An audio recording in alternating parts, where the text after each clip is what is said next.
प्यारे बच्चों, आज हम क्लास 9th की साइंस का चैप्टर 9 है, उसका एक महत्वपूर्ण टॉपिक है संवेग संरक्षण का नियम। इस नियम को समझने के लिए सबसे पहले हम संवेग को समझेंगे। संवेग किसे कहते हैं?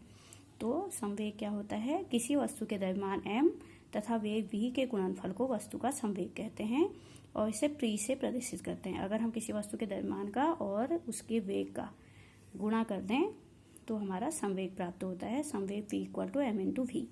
संवेग भी एक सदिश राशि है जिसे परिमाण व दिशा दोनों होते हैं इसमें, और संवेग की दिशा वही होती है जो वस्तु के वेग की होती है।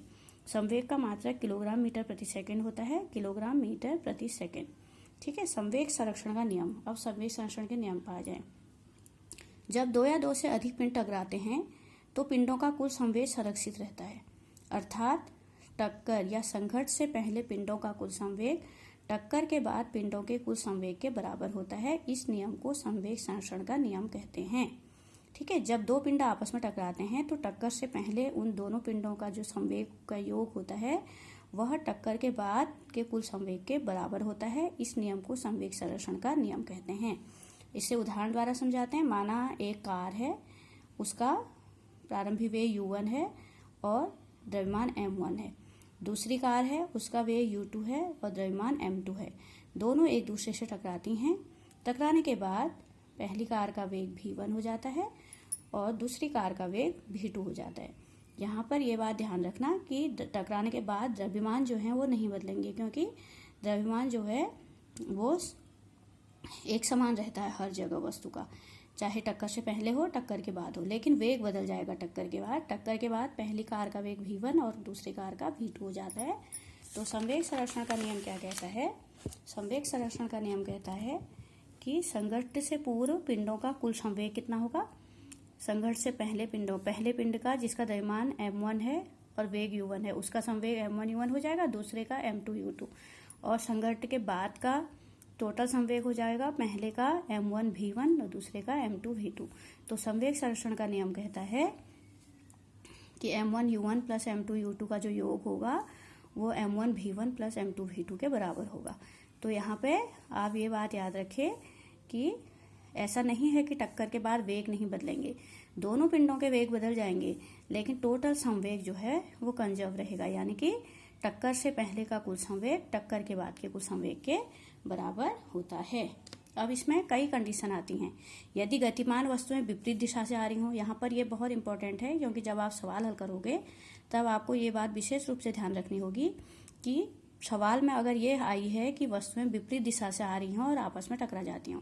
माना एक वस्तु का द्रव्यमान m1 है, वेग u1 है, दूसरे का द्रव्यमान m2 है, वेग u2 है, दोनों विपरीत दिशा से एक दूसरे की ओर आ रही हैं। इससे पहले की कंडीशन में दोनों एक ही दिशा से आ रही थी, एक के पीछे एक। ठीक है। लेकिन इस वाली कंडीशन में एक वस्तु यहाँ से बाएं से दाएं की ओर जा रही, दूसरा दाएं से बाएं की, एक पश्चिम से पूर्व की ओर जा रही है और पूर्व से पश्चिम की ओर आ रही है। दोनों वस्तुएं एक दूसरे से टकराती हैं और टक्कर के बाद पहली वस्तु का वेग v1 और दूसरे का v2 हो जाता है। तो यहाँ पर ध्यान रखना कि अगर वस्तुएं विपरीत दिशा से आ रही हैं तो उनकी दिशा को एक ही दिखाने के लिए हमें, क्योंकि जो संवेग संरक्षण के नियम का सूत्र है वह उस कंडीशन के लिए है कि वस्तुएं एक के पीछे एक आ रही हों, लेकिन अगर वस्तुएं विपरीत आ रही हों तो हमें एक के वेग को माइनस दिखाना होगा। तो टक्कर से पहले का कुल संवेग m1 u1 plus m2 minus u2 होगा, यहाँ पर ध्यान रखिएगा, और बाद का कुल संवेग m1 v1 plus m2 v2। तो हमारा सूत्र थोड़ा बदल जाएगा। अब हमारा सूत्र m1 u1 minus m2 u2 equal to m1 v1 plus m2 v2 हो जाएगा। ठीक है। यदि वस्तुएं विपरीत दिशा से आ रही हों। और एक कंडीशन और होती है इसमें कि यदि गतिमान वस्तुएं टक्कर के बाद आपस में जुड़ जाएं और संवेजित रूप से गति करें। यदि दोनों वस्तुएं एक दूसरे से टकराएं और टकराने के बाद जुड़ जाएं। अभी तक की दोनों कंडीशनों में टकराने के बाद भी वस्तुएं जुड़ी नहीं थी, अपनी अपनी दिशा में गति कर रही थी। यहाँ भी वस्तुएं जुड़ी नहीं हैं, दोनों फिर से गति करने लगी अलग अलग। लेकिन एक कंडीशन ये हो सकती है कि यदि गतिमान वस्तुएं टक्कर के बाद आपस में जुड़ जाएं और संयोजित रूप से गति करें, तो तब क्या होगा? उस कंडीशन में देखो हमारा सूत्र थोड़ा बदल जाएगा, यानी कि वस्तु का प्रारंभिक वेग u1 द्रव्यमान m1, दूसरी वस्तु का u2 द्रव्यमान m2, दोनों एक दूसरे के पीछे आ रही हैं और टक्कर के बाद आपस में जुड़ गई। तो हमारा टक्कर के बाद ये एक ही वस्तु बन गई, अब दो वस्तुएं नहीं रही। तो इस एक जो जब ये दोनों जुड़ गई तो इनका द्रव्यमान जो होता है वो कैपिटल M हम ले लेते हैं, जो कि दोनों वस्तुओं के द्रव्यमान के योग के बराबर होगा। Capital M equal to M1 plus M2। और टक्कर के बाद भी वो गति कर रही है तो गतिमान वस्तु का जो संयोजन का वेग है वो v है। तो अब हमारा सूत्र M1U1 plus M2U2 equal to MV हो जाएगा, जहाँ M दोनों वस्तुओं के द्रव्यमान का योग है क्योंकि दोनों वस्तुएं जुड़ गई हैं, और v जो है संयोजन का वेग है। इस तरीके से हम करेंगे। एक कंडीशन और होती है कि यदि टक्कर के पश्चात वस्तुएं रुक जाएं, ये भी होता है कि टक्कर होती है उसके बाद वस्तु रुक जाती है, तो उस कंडीशन में प्रारंभिक संवेग का योग M1U1 प्लस M2U2 होगा, लेकिन अंतिम वेग 0 हो जाएगा क्योंकि वस्तु रुक गई है। तो तब हमारा सूत्र होगा M1U1 plus M2U2 equal to 0। तो उस कंडीशन में अगर हम देखें कि क्या स्थिति हो रही होगी कि M1U1 बराबर माइनस M2U2, अगर हम इसको वहाँ ले जाएं तो माइनस, इसका मतलब अतः वस्तुएं विपरीत दिशा से आ रही होंगी। और यदि वस्तुएं टक्कर के बाद रुक जाती हैं और अंतिम वेग 0 हो जाता है तो इसका मतलब है कि वस्तुएं विपरीत दिशा से आ रही होंगी एवं टक्कर के बाद रुक जाएंगी। दोनों वस्तुओं का संवेग एक दूसरे के बराबर होगा, इसका संवेग इसके बराबर होगा और टक्कर के बाद दोनों रुक जाएंगी। उदाहरण के लिए माना एक वस्तु द्रव्यमान M1 और U1 है, वेग U1 है, दूसरी वस्तु का द्रव्यमान M2 और वेग U2 है, दोनों एक दूसरे की ओर आ रही हैं और टकरा के रुक गई। इसका मतलब है कि यदि इसका द्रव्यमान 5 kg है और वेग 10 मीटर प्रति सेकंड है और दूसरे का द्रव्यमान 10 kg है और वेग 5 मीटर प्रति सेकंड है, तो M1U1 कितना हो जाएगा हमारा 5 गुणा 10 यानी 50 किलोग्राम मीटर प्रति सेकंड, और M2U2 हो जाएगा 10 गुणा 5 यानी 50 मीटर प्रति सेकंड, 50 किलोग्राम मीटर प्रति सेकंड। तो यहाँ पर आपने देखा कि दोनों के द्रव्यमान भी अलग अलग हैं, दोनों के वेग भी अलग अलग हैं, लेकिन उनका जो संवेग है वो समान है, संवेग समान है और एक दूसरे से विपरीत दिशा में आ रही हैं, इसीलिए टकराने के बाद रुक गई। ठीक है, तो टकराने के बाद रुकने की कंडीशन में हमारा सूत्र ये हो जाएगा M1U1 plus M2U2 equal to 0, जहाँ पर कैपिटल V जो है वो संयोजन का वेग है जो कि 0 होगा क्योंकि वस्तुएं रुक गई हैं। ठीक है, रुक गई हैं इस कंडीशन में। उसके बाद आपको मैं एक उदाहरण द्वारा संवेग संरक्षण के नियम को समझाती हूँ, पूरे उदाहरण द्वारा। यहाँ पर हमारे पास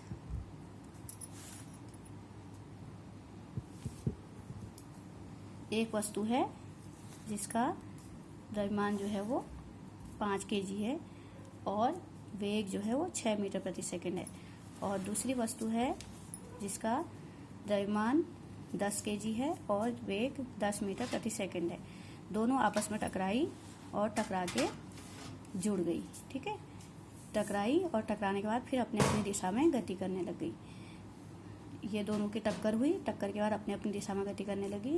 पहले वस्तु का द्रव्यमान M1 5 kg ही रहेगा क्योंकि द्रव्यमान नहीं बदलता है, तो द्रव्यमान 5 kg रहेगा, और दूसरी वस्तु का द्रव्यमान 10 kg रहेगा क्योंकि द्रव्यमान जो है वो संरक्षित रहता है, वह बदलता नहीं है कभी भी। टक्कर के बाद भी द्रव्यमान जो है नष्ट नहीं होता, ना ही हम उसे उत्पन्न कर सकते हैं ना ही नष्ट कर सकते हैं।